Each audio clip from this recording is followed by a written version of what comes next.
Protest in the world's biggest democracies, baby woolly mammoth discoveries, plastic bans, and porky perfume. Yes, this is Newsy Pooloozi. Over here! Hey, listen up! Newsy Pooloozi. Hello and happy summer. Or is it the summer of discontent with protests in America and India? Never fear, jollier news is here. From the discovery of a mummified Ice Age mammoth to a major ban on single-use plastic. Never mind a perfume with a special smell. Clue, oink oink!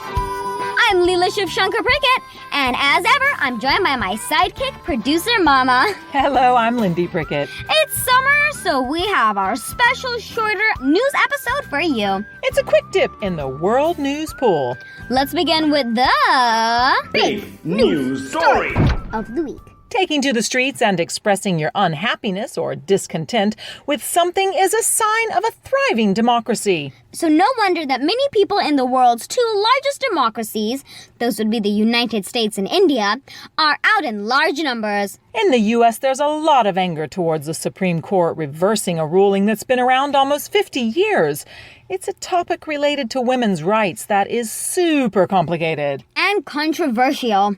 As soon as you find out people are mad at the Supreme Court, you'll find others are glad at the reversal. Both sets of people are out on the street making their voices known, trying to get the attention of lawmakers they elect. And spin the globe halfway around to India, and there are protests there too.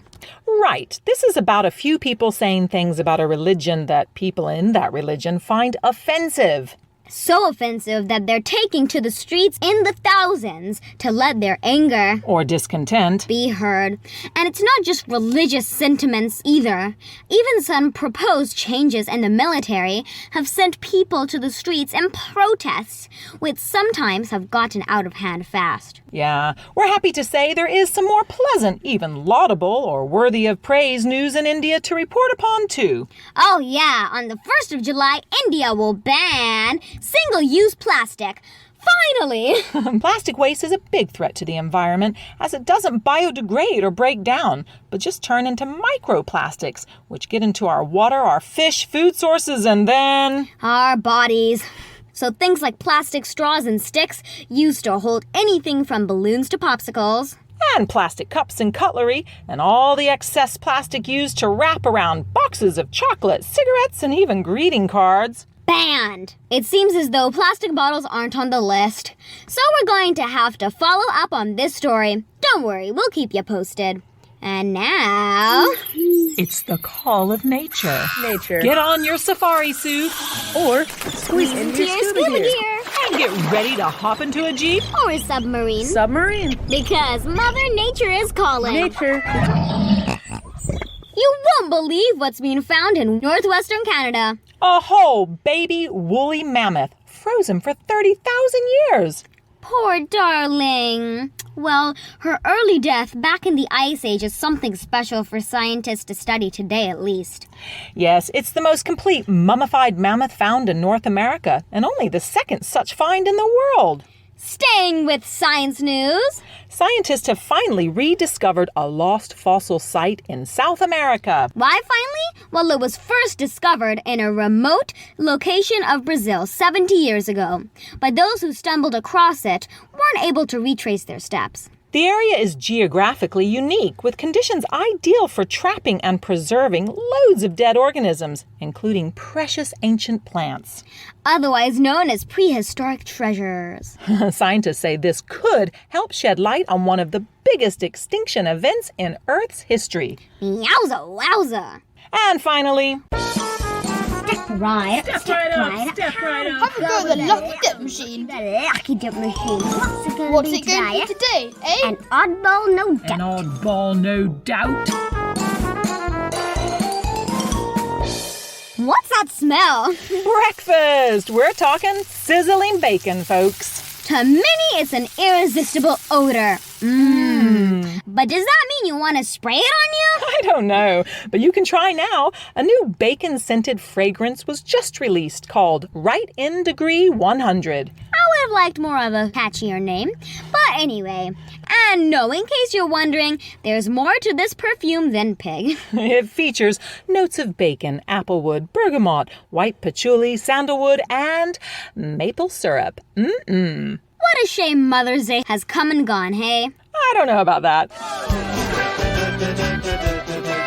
And that's all we have time for this week, folks. But we know you're comfortable and want to hear more, so... To the stars this week we go. Yes, this is one of the coolest, spaciest podcasts around. For space nerds and star lovers alike, it is Reach, a space podcast for kids. Which we are sharing a special episode with you right now. Take it away, Reach.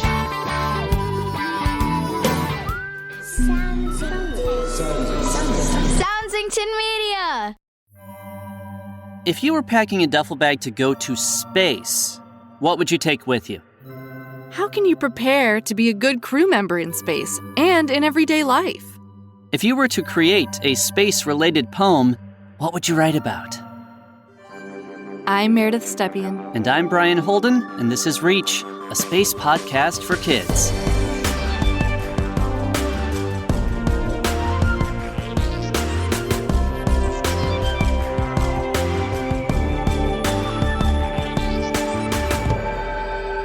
Welcome to a very special edition of Reach, a space podcast for kids.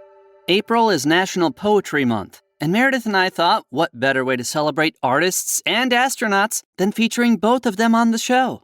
That's right. Later in the show, you'll hear an original space-inspired poem from Astro Ryan, who's a member of our Reach listener community. Hi, Astro Ryan. You'll also learn how you can have your own original space-related poem featured on an upcoming episode of Reach. But first, this week we were incredibly fortunate to speak with Dr. Cyan Proctor, who is a geoscientist, explorer, space artist, and astronaut. She was the mission pilot for Inspiration 4, which was the first all-civilian mission to orbit. Dr. Proctor told us all about her journey as a scientist and artist, how she won a contest to go to space, and all about her motto, Space to Inspire, where she encourages people to use their unique, one-of-a-kind strengths and passion to inspire those within their reach and beyond. She also told us about ways to actively strive for a Jedi space, a just, equitable, diverse, and inclusive space as we advance human spaceflight. Let's have a listen. Dr. Cyan Proctor, welcome to Reach. It is a genuine honor to have you on this podcast. I'm so excited to be speaking to you right now. Just to get us started, could you just tell us a little bit about who you are and what you do? Hi, I'm Dr. Cyan Proctor, and I'm a geoscience professor, but I'm also really lucky that I became an astronaut last year when I flew on the Inspiration 4 mission, the first all-civilian mission to orbit. And during that time, I was the mission pilot, and I became the first Black female to pilot a spacecraft. Tell us about this mission. What was it like? It was the most amazing thing ever. I feel very fortunate that I got selected to go to space last year. I actually won a contest to go to space, and I did it as an artist and a poet. So I wrote an original poem, and that got me my ticket to space. And then I trained really hard with a bunch of my other crew members, which were 3 other people. And we trained for 6 months. And then we got into a SpaceX Dragon capsule attached to a Falcon rocket. And we blasted off into space for 3 full days. Oh my goodness. And did these other people who came with you, did they also have space science backgrounds?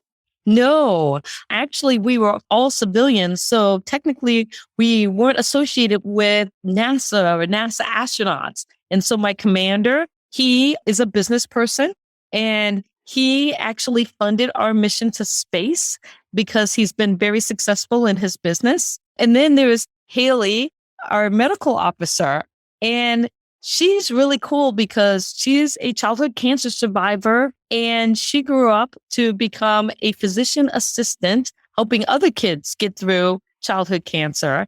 And so she was our medical person.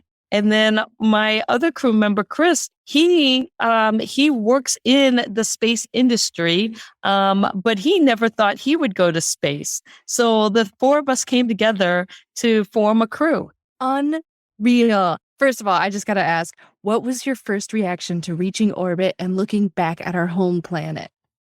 There's nothing better than seeing our planet from space and experiencing Earth light.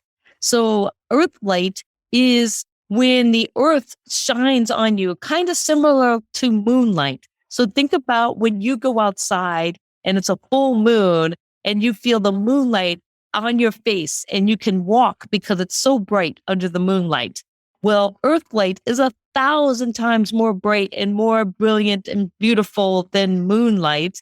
And when I was up in space, I got to have Earth light shine on me. Oh my goodness, what a magical thing that I've never even thought about. Earth light. Wow. Okay. So when we heard that when you go to space, you can only pack a single duffel bag of personal items. So what did you decide to take? I took as much stuff as I possibly could. So I stuffed my duffel bag full, and I tried to bring things from friends and family because I wanted them to come on the journey with me and have this experience. So I took things like people's wedding rings, and one of my friends is a flight attendant. So I took her flight attendant wings, and I took pictures and things like that. But I also took pictures of my family with me, and I took things that I got when I was 12 years old and 10 years old, like comic books and trading cards and, little stuffed animals, things that have meant something to me my entire life. So I tried to take things not only for myself, but for those around me. That is so beautiful. I have tears in my eyes thinking about you being in space with a duffel bag packed full of all the things you've experienced on Earth that have made your life and you as a person so special, and having it there with you as you look at the planet as a whole. I mean, that's just so special. And it speaks to me too, because I put so much care and love into some objects sometimes, and the people that I interact with. I feel like I would want to do the same exact thing. And that just touches me. It's so special. Yeah, there was nothing like seeing these objects float in space. For instance, I brought a meteorite back to space with me, and I floated it with the Earth in the background. And I also brought art and poetry from my students and from people who I know that just would love to have their art floating in space. This just sounds like the most spiritual and mindful experience somebody could ever have. It really was. Let's talk about your motto, Space to Inspire, and how our young listeners can get involved in the Space to Inspire movement and use their own unique, one-of-a-kind strengths and passions to inspire others. Yeah, when I talk about space to inspire, a lot of people think that I'm talking about outer space. But what I'm really talking about is your space, the space that surrounds you, the space that goes everywhere you go. That is the most unique, magical space that exists, because it's all about you and the things that you want to do with your strengths and your passions. And so when you think about using your space to inspire, it's about unleashing your creativity, your voice, and sharing it with those around you and beyond. And so figuring out what you love and how to be creative, that's how you use your space to inspire. And how can folks get involved? Oh, it's one of those things where you can follow me on social media, but a lot of it is just sharing that message with your friends and talking about your space to inspire. And then imagine if we all talked about our space to inspire and the things that we're going to do with it to change the world, what the world would look like. It would be so beautiful and magical. It would be. Okay, so you're also well known for your Afrofuturism space art, and you're encouraging conversations about women of color in the space industry. And you wrote a book called Dr. Proctor's Space to Inspire, The Art of Inspiration. All of the prints are amazing. I really like Solar Sisters. I really like those two women with the planet heads. I think it's so beautiful. But do you have a favorite within your collection? It depends on, yes, they're all special to me because I created all of them, but I really love Black Magic. It's the first one that when you open up the book, it's the first poem. It's one that I did early on, but I like Seeker because Seeker, the print of Seeker and the poem I brought with me to space. So that one's pretty special also. But this is what happens when you unleash your creativity and use your space to inspire. You create all of these things that you love, and it's hard to just pick one. Absolutely. I mean, you have so many talents and so many beautiful things to share with the world. So, for our listeners, I actually got to interview Dr. Proctor before, but only I was dressed as a silly character named Stacy Quasar, and I interviewed her for the Adler's YouTube channel, and it was a little bit of a silly interview, but I still learned a ton. And at that time, we were talking about food. So you wrote another book called Meals for Mars, which combines images, stories, and recipes highlighting your experience living in a NASA-funded Mars simulation for 4 whole months. So can you tell us a little bit about food and what we can learn from food strategies or long-duration space flight and eating? Yeah, so living in that Mars simulation for 4 months was a lot of fun because I got to cook using freeze-dried fruits, meats, vegetables, shelf-stable ingredients. And what I learned was that right now we put a lot of energy into shipping food around the world and keeping it fresh or frozen. And when we think about food, what is it? Food is 2 big components. It's nutrients and it's water. And what I learned from this Mars simulation is that we can take the water out of food and leave it at its source, making it freeze dried, and then ship just the nutrients.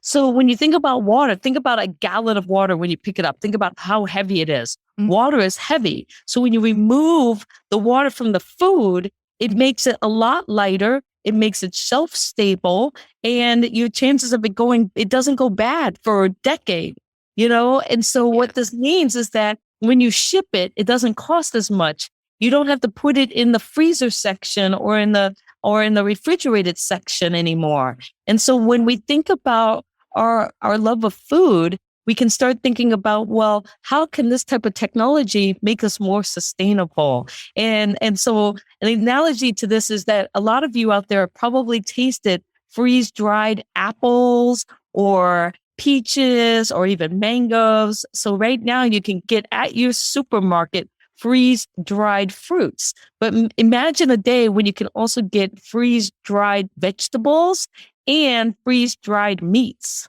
Unreal. I mean, it would change the way we eat. And like you said, I mean, it would just make a more sustainable earth and a sustainable way of eating. I mean, think about how much food affects sustainability on our earth. And I just think it's so cool that you found something that not only we could eat in space, but if we also change the way we eat on earth, we could change the world. Absolutely. So you wrote that solving the challenges of human space exploration also solves humanity-focused challenges on Earth. So can you share your advice for young learners dreaming about a career in space or science? And also, how can we strive towards a Jedi space, which is just, equitable, diverse, and inclusive for everyone?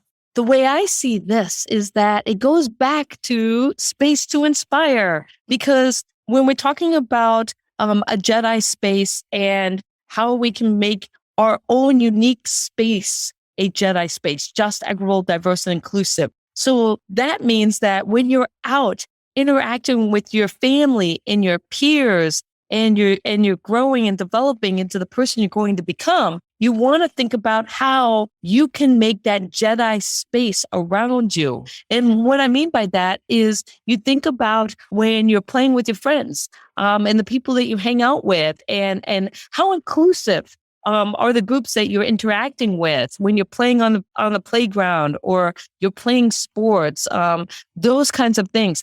How do you interact with those around you? Are you nice to them? Do you make a good crew member? Because if you're going to grow up and become an explorer like I am, or if you want to go to the moon, Mars, or beyond, You got to be a good crew member. And the good crew members create a Jedi space around them, that just, equitable, diverse, and inclusive space so that they can get along with everybody. And being a good crew member is important in every aspect of our lives, just going to the store. Yep. And you be a better crew member. I love this. Well, Dr. Cyan Proctor, it has been a genuine honor to be able to speak with you today on Reach. Thank you so much for joining us. And I'm so glad we've gotten to speak twice now. Yeah. Can I lead with a poem? Absolutely. Please, please. Okay. So this is Black Magic, and I just want to share it with all of you. Unleash your black magic like it's your last breath, unique to just you as the DNA of a supernova. Filled with exploding strength like the pull of gravity, your whispered dreams manifest as precious as rays of gold. They blow away the light of darkness like a gravitational wave aching to stay, allowing you to gasp at the sublime as the beat of your soul expels the relentless rainbow of time. So I hope everybody out there will go and unleash their black magic through their space to inspire. Thank you, Cyan. That was so beautiful. That's the best send-off we've ever had. Thank you. Thank you for having me.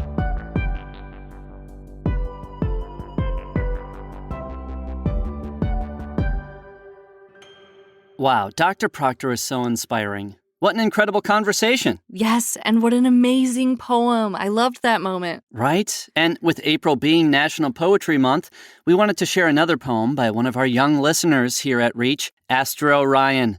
It's entitled, My Dream of Outer Space. Let's give it a listen. My name is Ryan. My poem's called My Dream of Outer Space.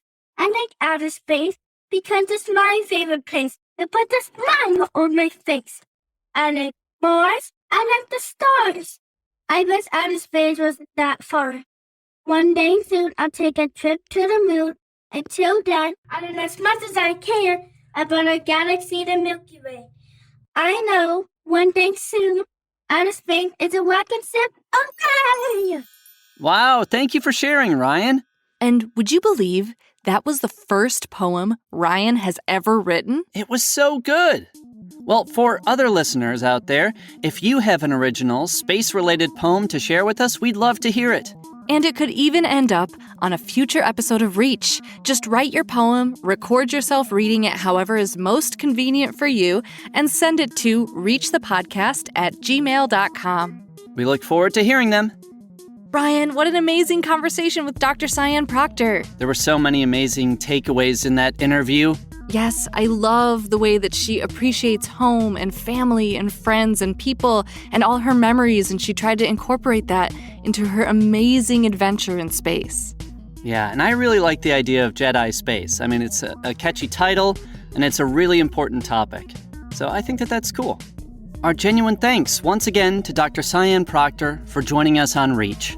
Do you have a science or space-related question? We'd love to hear from you. Just get your parents' permission and give us a call at 312-248-3402. Leave us a message with your first name, where you're from, and your question for a chance to be featured in an upcoming episode. You can also send questions via email at reachthepodcast@gmail.com. We'd like to acknowledge that not everyone has access to computers or the internet, and if you're not able to get online, many local libraries offer publicly available internet access. Thanks for joining us on Reach, a space podcast for kids. We're your hosts, Meredith Stepien and Brian Holden. This episode of Reach was written by Sandy Marshall, with Nate DeFort, Meredith Stepien, and Brian Holden. Reach is produced by Nate DeFort and Sandy Marshall, who's a solar system ambassador for NASA's Jet Propulsion Laboratory, and edited by Nate DeFort. Our theme song and additional music was composed by Jesse Case. And our logo was created by Stephen Lyons. A very special thanks to Dr. Cyan Proctor, geoscientist, explorer, space artist, author, speaker, and astronaut. To learn about how you can get involved with Dr. Proctor's Space to Inspire movement and use your unique space to inspire those within your reach and beyond, visit myspacetoinspire.com. You can follow Dr. Proctor online on Twitter, Facebook, Instagram, and YouTube. Check out our show notes for links to each of these platforms. Big thanks to Astro Ryan for sharing the poem My Dream of Outer Space. Way to go, Ryan! We'd also like to offer a special thanks to Kay Ferrari at NASA's Jet Propulsion Laboratory and to everyone at NASA Space Place. And as always, a big thanks to the Reach Learning community for the amazing contributions. Way to go! Hey Brian, side note, did you know that a day on Venus is approximately 243 Earth days long? Wow. Definitely gives you the extra time to finish your homework, if you're still in school. Yeah. If you're enjoying Reach, be sure to tell your friends and leave us a rating and review in your podcast player of choice, or share an episode on social media. I guess it's also a lot of time to just kind of procrastinate your homework. So there's, half glass full, half glass empty. And if you'd like to visit us online, visit @ReachThePodcast on Twitter and Instagram, or on our website at reachthepodcast.com. Reach is a production of Soundsington Media, committed to making quality programming for young audiences and the young at heart. For more information on our shows and the people behind them, go to soundsingtonmedia.com.